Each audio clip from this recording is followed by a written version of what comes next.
Breaking tonight, the world's loudest president just went completely silent on Canada. And nobody's talking about why. Dear viewers, there's something deeply unsettling about sudden silence from someone who thrives on chaos.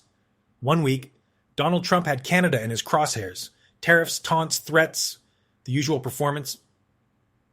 The next week, nothing. No insult, no escalation, no late-night social media tirade. The man who built an empire on spectacle had apparently lost interest in his northern neighbor, and when I first noticed that strange quiet, my instinct wasn't relief. It was suspicion, because people like Trump don't get bored and wander away from a fight. Something fundamental shifted beneath the surface. Something structural changed in ways most analysts completely missed, and almost nobody is saying it out loud. Today, we're revealing how Canada, so often dismissed as America's passive neighbor, actually built enough economic leverage to make the world's most aggressive president retreat into silence. This isn't about diplomacy or personality. This is about markets, incentives, and the kinds of decisions that get made when provocation becomes more expensive than retreat. We're going to examine why Trump's attack on Canada evaporated overnight, how Canada made itself economically dangerous through fundamentals rather than rhetoric, and why Washington still can't quite admit out loud what really changed. But first, I want to hear from you. Do you believe Canada's newfound independence will last, or does geography doom us to keep orbiting Washington regardless of strategy? And for international viewers, has your country ever achieved genuine leverage over a larger player, or is that always an illusion? Drop your thoughts in the comments below. I'll be creating a Q&A session addressing the most upvoted questions. Now, the most revealing aspect of this entire saga wasn't what was said. It was what suddenly stopped being said. For months, Trump's playbook has been ruthlessly predictable. Threaten tariffs, posture for headlines, squeeze concessions from allies. Canada was no exception. Lumber, steel, automobiles, all fair game. The pattern became so routine that analysts stopped questioning why. They simply prepared for the next round of economic threats. But then, almost overnight, the energy drained from the confrontation. There was no dramatic reversal. No press conference, no new trade deal announcement, just peculiar, deafening silence. And this wasn't restraint. It certainly wasn't reconciliation. This was something colder, strategic avoidance. There's a critical lesson here that extends far beyond this particular story. Trump, for all his supposed unpredictability, operates with ruthless consistency on one front. He escalates when he senses weakness. He retreats quietly, gracelessly, when the economic math changes. He doesn't operate on sentiment, only on leverage. Economist David Rosenberg captured the tone perfectly when he observed, whether you like it or not, Donald Trump has chosen to like Mark Carney. That statement is extraordinarily revealing. He wasn't describing a change of heart. He was describing a forced calculation. Trump didn't discover newfound respect for Canada's economic leadership. He realized the cost of confrontation had fundamentally flipped. And why did that happen? That's where the real story begins. When you want to understand genuine power shifts, ignore the press releases. Follow the money. Long before the White House blinked, capital markets had already adjusted their assessment. The Canadian dollar, which had languished for months under the weight of tariff threats, began climbing.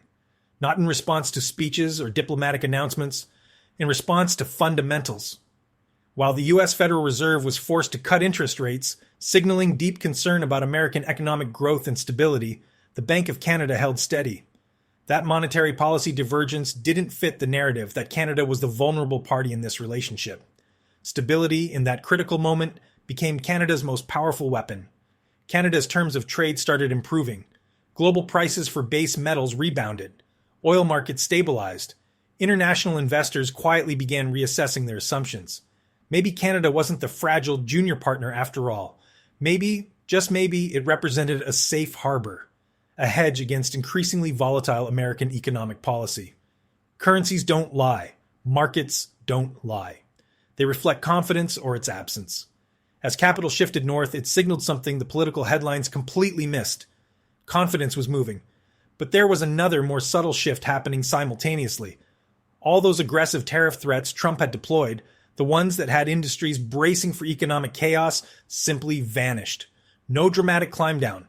No admission of miscalculation, just silence. And if you understand how policy actually works in Washington, you know silence is rarely the absence of strategy. It's usually a signal that someone's calculations have fundamentally changed. So why did Trump go silent? Because Canada, whether through deliberate strategy or fortunate timing, made itself significantly harder to hurt economically. On paper, Canada looks like an easy target. Smaller economy, highly dependent on U.S. trade, deeply integrated supply chains. But reality proved dramatically more complicated. Most Canadian exports were already protected by existing trade agreements. Tariffs aimed at Canada ended up hitting American consumers with higher prices and U.S. manufacturers with elevated input costs. Inflation crept upward in the United States, not Canada. The White House, suddenly faced with the prospect of inflicting economic pain on its own voting base, quietly recalculated. Push too hard, and you're not just hurting Canada. You're making groceries and gasoline more expensive for American families. You're destabilizing supply chains that American industries depend on for their own competitiveness. This wasn't a clever negotiation triumph. This was a forced retreat triggered by unintended consequences that Trump's team hadn't properly calculated. By the time the administration realized that escalation would cost America more than it would cost Ottawa, the confrontation was effectively over. But Canada didn't just dodge economic damage. It fundamentally reworked the strategic battlefield. Instead of playing victim, Canadian policymakers strengthened economic fundamentals, shoring up alternative trade relationships, leveraging existing international agreements, making Canadian industries essential to supply chains that mattered on both sides of the border. It's a quiet kind of economic resilience, but that's the most dangerous kind. While Washington remained absorbed in its own political drama, something almost un-Canadian happened. Canada presented a federal budget that didn't pander to popular sentiment or political theater. For serious economists, Mark Carney's budget represented a genuine turning point. David Rosenberg called it the strongest Canadian economic framework seen since the Harper years. High praise from someone not known for excessive optimism. What made it different? The focus was structural, productivity, real per capita growth, industrial policy, and crucially, a complete recalibration of immigration strategy. For years, Canada had masked economic stagnation with pure population growth.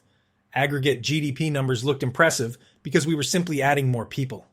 Per capita performance told a different, more concerning story. This budget pivoted dramatically, quality over quantity, supporting genuine per capita gains, not just aggregate statistical illusions. Canada's international reputation had long been safe but slow, stable but somewhat boring. Suddenly, boring started looking like a strategic asset. Investors don't wait for election cycles. They move when they identify credible economic direction. Within weeks, international capital started flowing into Canada. Not loudly, but with conviction. The narrative of weak, vulnerable Canada started cracking. But the most strategically significant moves weren't happening in budget headlines at all. They were happening in the fine print of procurement policy and resource development decisions. Ottawa stopped pleading for stability from Washington and started setting new economic rules at home. If Canadian taxpayers were funding industrial growth, those investments would circulate domestically first, not out of nationalism, out of necessity. A trading partner who weaponizes commerce can't remain your only supplier. During the pandemic, Canadian manufacturers had retooled almost overnight, making ventilators, personal protective equipment, critical medical supplies. That experience fundamentally rewired the mindset of both policymakers and executives. Flexibility isn't just virtue, it's power. So, when U.S. automotive sales collapsed and the tariff chaos made strategic planning impossible, Canadian suppliers stopped waiting for American orders. They shifted focus entirely. Defense components, aerospace systems, battery manufacturing, high-precision sectors where reliability and technical standards mattered more than political mood swings. Canada widened its economic lens. NATO isn't just one customer. It's 29 member nations. If you can meet procurement standards for one, you can compete for contracts from many. Trump's protectionism, meant to punish, ended up opening alternative market doors elsewhere. Loyalty without reciprocity isn't strategy. It's exposure. The Canadian pivot was about building genuine options, multiple buyers, multiple markets, flexibility to adapt when circumstances changed. The United States remained important, certainly, but no longer the axis around which everything revolved. That's when it became clear this wasn't temporary adjustment. This was structural transformation. If you want to understand how economic power actually shifts globally, you need to look underground. For decades, Canada's resource-rich provinces moved cautiously, constrained by environmental concerns and the comfortable assumption that global supply chains would remain open forever. But when the US weaponized trade relationships and China clamped down on critical mineral exports, that assumption evaporated instantly. Suddenly, access to lithium, uranium, rare earth elements, and natural gas wasn't just about economic growth. It was about national sovereignty. Nova Scotia did something few observers expected. It reversed long-standing bans on uranium and natural gas exploration. Provincial permit timelines for mining projects shortened dramatically.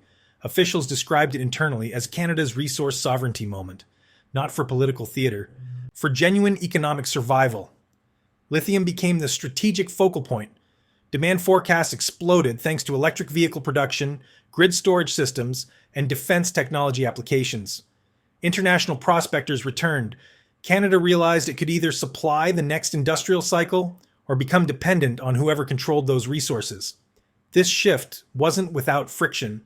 Indigenous communities and environmental groups raised legitimate concerns about consultation processes and ecological impact. Critics warned of rushed approvals, but supporters countered that remaining passive carried its own profound risks. Economic vulnerability, supply dependence, lost strategic leverage. What mattered most was the signal. Canada was done waiting for American permission or anyone else's approval to develop its own resources. Trade wars might be fought with tariff announcements, but real power gets built from what you control beneath your own territory. When Mark Carney finally spoke the complete truth, even seasoned political observers paused. He didn't call it a trade slowdown. He didn't use diplomatic euphemisms.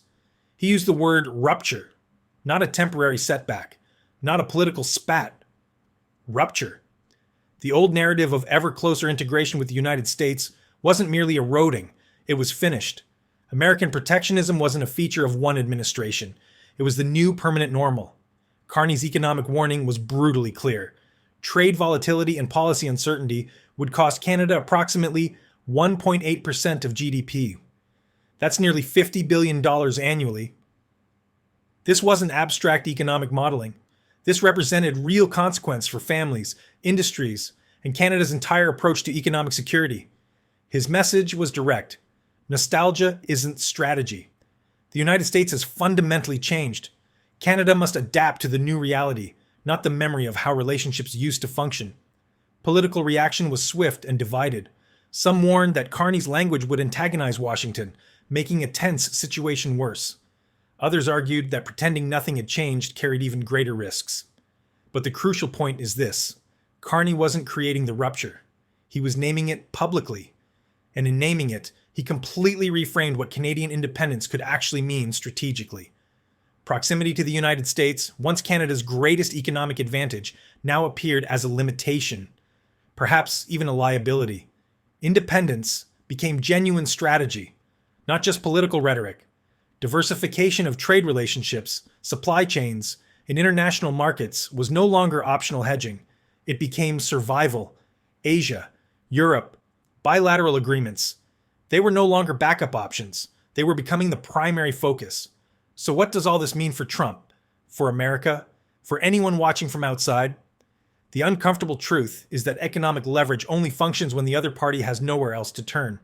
Canada, through a combination of deliberate policy, fortunate timing, and absolute necessity, proved it has alternatives. Trump didn't choose cooperation out of generosity. He chose it because the cost of continued confrontation was rising for American consumers, for inflation numbers, for his own political support base. That's why the change in tone came without any formal announcement. No admission of strategic miscalculation, no diplomatic handshake moment, just a quiet, graceless withdrawal into silence. For a leader who built his entire brand on dominance, that silence revealed more than any speech ever could. The broader implication is easy to miss because it doesn't arrive with dramatic headlines.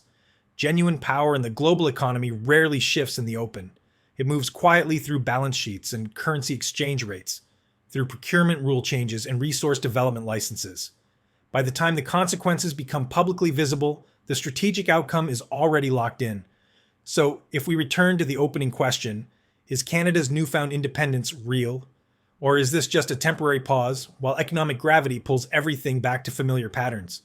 What you believe probably reveals more about your worldview than the actual evidence. But from where I analyze the data, the rupture exists in the economic architecture itself, not just in political narratives. Canada didn't win a rhetorical argument. It changed the strategic terrain. And if you want to understand how genuine resilience actually functions in the modern global economy, follow what Canada's doing with its banking system, with its resource sector, with its willingness to be strategically, almost stubbornly methodical. The world doesn't always announce when fundamental rules have changed. Sometimes it just gets quieter. And staying aware means watching for the silence, not just the noise. If you found this analysis valuable, please subscribe to Canada Next. This is a community for Canadians who believe sovereignty matters and who'd rather think strategically than react emotionally. You're always welcome here. And remember, leverage isn't about being loudest, it's about being essential. Canada just proved that fundamental principle to the world's most aggressive negotiator. The question now isn't whether Canada can maintain independence, it's whether other middle powers are paying attention to how we did it.